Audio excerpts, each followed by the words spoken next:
हे भगवती, यदि संसार में लगाकर ही रखना है तो अपनी सानिध्य में रखना। आप यदि हमसे कुछ कराना ही चाहती हो तो अपनी सानिध्य में कराना। किसी के बंधन में नहीं रखना, किसी की गुलामी मत करवाना। अगर बंधन में ही रखना हो तो अपने में रखना, गुलामी ही करानी हो तो अपनी कराना। अपने वात्सल्य में, करुणा में, प्रेम के छाँव में हमें रखना। इसलिए कहते हैं कि किसकी गुलामी करोगे, कहाँ कहाँ फंसे हो, किस किस बंधन में फंसे हो।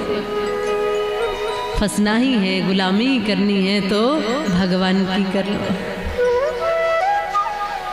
और उस बंधन में सब बंधनों से छूटने की ताकत है, ये भी ध्यान रखना। भगवान के यहाँ बंधन में यदि आए तुम तो मुक्त हो जाओगे। मुक्त होने का मार्ग है भगवान के यहाँ आकर गुलामी करना। सारे बंधनों से, सारे झंझटों से मुक्त हो जाना। जब तक व्यक्ति मन के चलाए चलता है तब तक फंसा है। एक कथा भी आती है, राजा सुरथ और समाधि की कथा।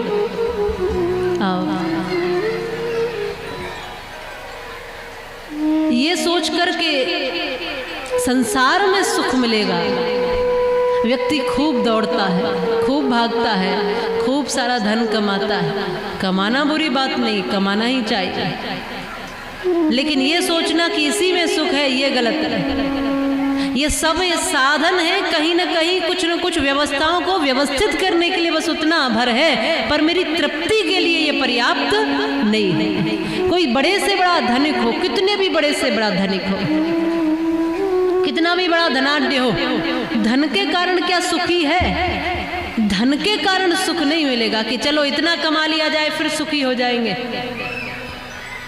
हाँ, जिसके पास धन नहीं है उसको लगेगा कि जिसके पास धन है वो सुखी होगा। जिसके पास नहीं है उसको लगेगा कि जिसके पास है वो सुखी होगा, लेकिन जिसके पास है सुखी वो भी नहीं है। उसको ये लग रहा है कि झोपड़ी में रहने वाला हमसे ज्यादा सुखी है। महर्षि वेदव्यास कहते हैं, केचिद वदंती गुणहीनः जनो जगन्या, केचिद वदंती धनहीनः जनो जगन्या, व्यासो वदत्यखिल वेद शास्त्र विदां वरेण्यम, नारायण स्मरणहीनः जनो जगन्या। इसी बात को तुलसीदास भी कहते हैं अपने तरीके से, धनहीन कहे धनवान सुखी, धनवान कहे सुख राजा को भारी, राजा कहे चक्रवर्ती सुखी, चक्रवर्ती कहे सुख इंद्र को भारी, इंद्र कहे चतुरानन सुखी, चतुरानन कहे सुख विष्णु को भारी, और तुलसीदास विचार कहे प्रभु भक्ति बिना सब लोक दुखारी। जिसके पास जो साधन नहीं है ना, उसको लगता है कि इसके कारण ही मैं दुखी हूँ, लेकिन जब वो साधन आ जाता है फिर भी क्या आप सुखी हो जाते हो? सोचते रहे कि मेरी मनपसंद गाड़ी मिल जाए, ठीक है वो गाड़ी मिल गई। जब आई थी नई नई तो बड़े खुश थे, लेकिन थोड़े दिन बाद देखा कि फिर वैसे ही हो गए। माताएं कई बार कहती हैं कि घर मिल जाए, नौकरी मिल जाए, बहू आ जाए, बेटे का विवाह हो जाए। अब बहू नहीं आई है घर में, इसलिए कहती भगवान बहू आ जाए मैं सुखी हो जाऊंगी, सुखी हो जाऊंगी, और बहू आ गई तो और ज्यादा दुखी हो गई।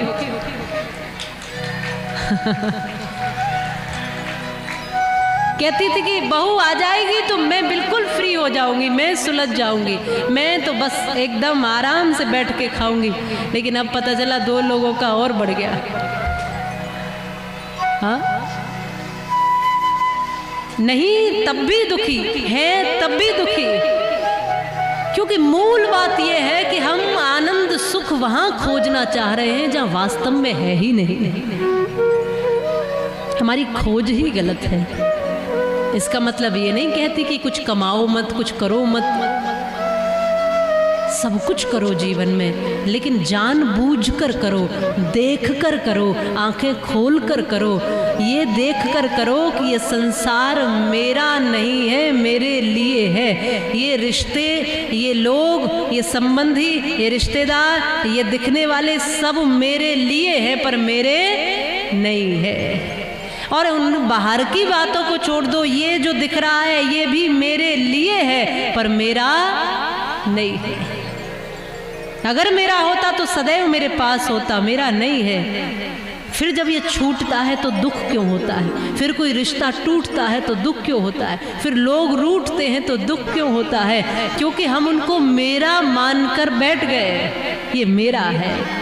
वास्तविकता यही है कि मेरा नहीं। उदाहरण के लिए जब कोई टिकट बुक कराते हो, ट्रेन की, फ्लाइट की, किसी की भी, तो वो जो टिकट बुक कराई है वहाँ जाकर के आपको सीट मिल गई है। अब स्टेशन आएगा या आपका उतरने का स्थान आएगा तो वहाँ उतरोगे कि नहीं उतरोगे?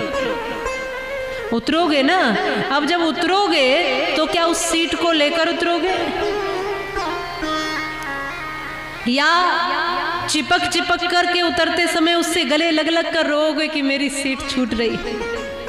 ऐसा नहीं करते ना, क्योंकि जब बैठे थे तब ये सोचकर बैठे थे कि ये मेरे लिए तो है पर मेरी नहीं है। जब बैठे थे तो ये जानबूझकर, ये पता था कि ये केवल इतने समय के लिए, 10 घंटे के लिए, 20 घंटे के लिए, 1 घंटे के लिए, 5 घंटे के लिए, ये पता था कि इतनी देर के लिए ही ये मिली है। वैसे ही जीवन जीने का तरीका जिनका ऐसा होता है कि ये भी मुझे कुछ टाइम के लिए, कुछ समय के लिए मिला है, मेरा नहीं है, मेरे लिए मिला है। जब स्टेशन आएगा, जब स्थान आएगा उतरने का, तब उतरना ही पड़ेगा, निकलना ही पड़ेगा, जाना ही पड़ेगा, और ये यहीं रह जाएगा, यहाँ छोड़ना ही पड़ेगा। इस बात को जानते सभी है पर स्वीकार नहीं कर पाते। स्वीकार कर ले तो किसी को दुख दोगे, तकलीफ दोगे, कष्ट दोगे, किसी से वैर करोगे। अरे इतना थोड़ा समय हमारे पास है, इसमें कहाँ दुश्मनी करने को समय मिल जाता है आपको? इतना थोड़ा समय है, इसमें कहाँ दूसरों का खून पीने का अवसर मिलता है? इतना समय दिया है ईश्वर ने, बस 3 घंटे का समय है माताओं, ज़्यादा नहीं है।